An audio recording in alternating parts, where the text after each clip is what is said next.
I'd like to thank EA for inviting me to the Apex Legends EA Game Changers event to capture this content early. So, Gibraltar got a buff in Season 3. Yep, another one, as did Bloodhound, but we'll talk about them later because it's not too significant. In terms of Gibraltar's new buff, this one is actually pretty incredible. It turns Gibraltar into a support legend to rival Lifeline and also gives him some more dueling capabilities. There were quite a few legend balance changes in Season 3, make sure to check out my other video on it if you haven't already, but Gibraltar's change was easily the biggest. So what did Respawn do to our dear old Gibby? Well, you can now heal faster if you are in Gibraltar's dome. Yep, that insanely effective Lifeline healing passive is now available in Gibraltar 2. It's a 25% healing increase. Granted, it's not quite as powerful if you're solo because you need to be under the dome for it to work, but the kicker here is that your teammates can use this increased healing speed too. Gibraltar's dome shield was always great for quick revives or banner grabs, but now we can heal faster in it as well. I mean, if you're a Gibby main, you're going to be over the moon right now. And if you're not a Gibby main, this change might just make you consider moving over to main him in Season 3. Wait,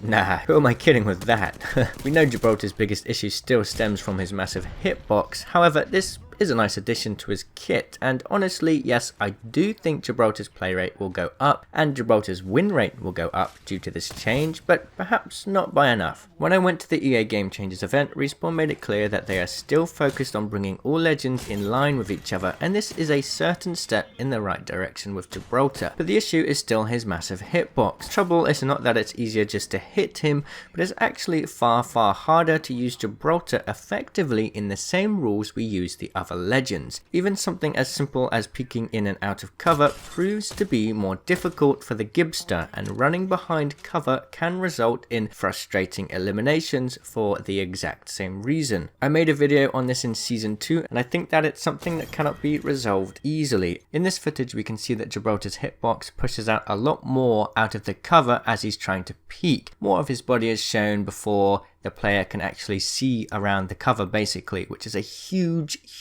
disadvantage. I did think of a potential solution, and that could be that everybody has a Wraith sized core to their hitbox. If you hit that, you do 100% damage. However, as you go further away from that core, you do further reduced damage. So this would mean if you hit the furthest outer regions of Gibraltar's hitbox, you aren't rewarded as much as you would for hitting Lifeline's tiny waist or Pathfinder's spaghetti arms. Yes, that would mean we would need to get rid of the fortified and low profile perks, but perhaps it would even out a little. This could still give that feeling of Gibberoni feeling like an absolute tank, but if you do hit center mess, you are punished for being a good shot. Now, I don't know how hard that would be to implement. Perhaps it would be very difficult, and I shouldn't be one to suggest such a change when Gibraltar literally just got a buff. Perhaps we need to see how he performs in the current meta first, because it's more long range now. The shield could provide far more benefit than I'm making it out to be. Maybe Gibby will become a superstar soldier in Season 3, but I still have doubts. Either way, I'm a big fan of how Season 3 has turned out so far, and I absolutely cannot wait for you all to try it out tomorrow. Alright, next it's time to talk about Bloodhound. They also got a buff in Season 3, but I don't think it's as significant. I did play Bloodhound quite a bit in the event that I attended, and I wasn't too impressed. I couldn't quite get the full 100% details about Bloodhound's buff, but we will find those out as soon as the patch goes live. But what they said is that Bloodhound now has a 40% movement speed instead of 35% in their ultimate, and their ultimate draw time is faster. So for example, when you pull out your hands when you're just about to start the ultimate, that is quicker now. I think maybe there's a cooldown reduction on the tactical too, but I'm not 100% sure there. The main issue with Bloodhound now is that Crypto has come along, and Crypto absolutely takes away what Bloodhound is so special for. Crypto is the better tracker. Crypto can track players for longer distances,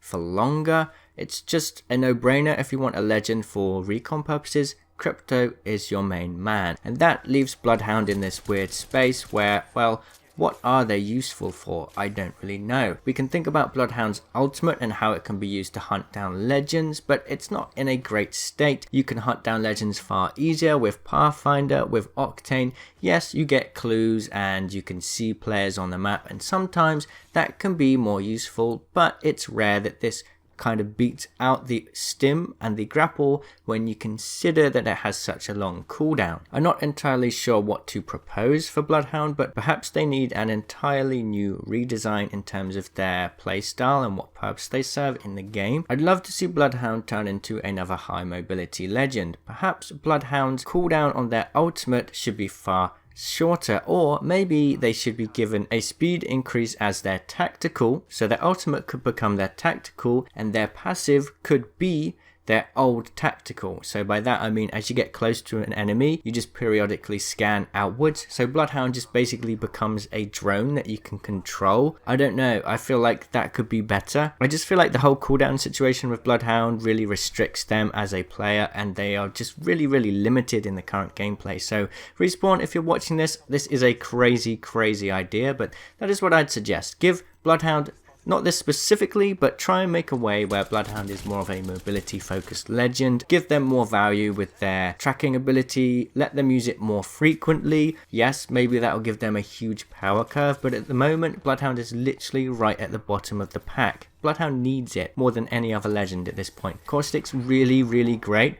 Gibraltar could be really good right now, maybe still needs a bit of love, I'm not sure. Mirage and Bangalore are kind of, you know, they're pretty decent to be fair, and everyone else is super top tier, so we'll have to wait and see, but I really do hope that Respawn kind of works on Bloodhound a bit more in the future. But besides that, everything else in this new update is super awesome.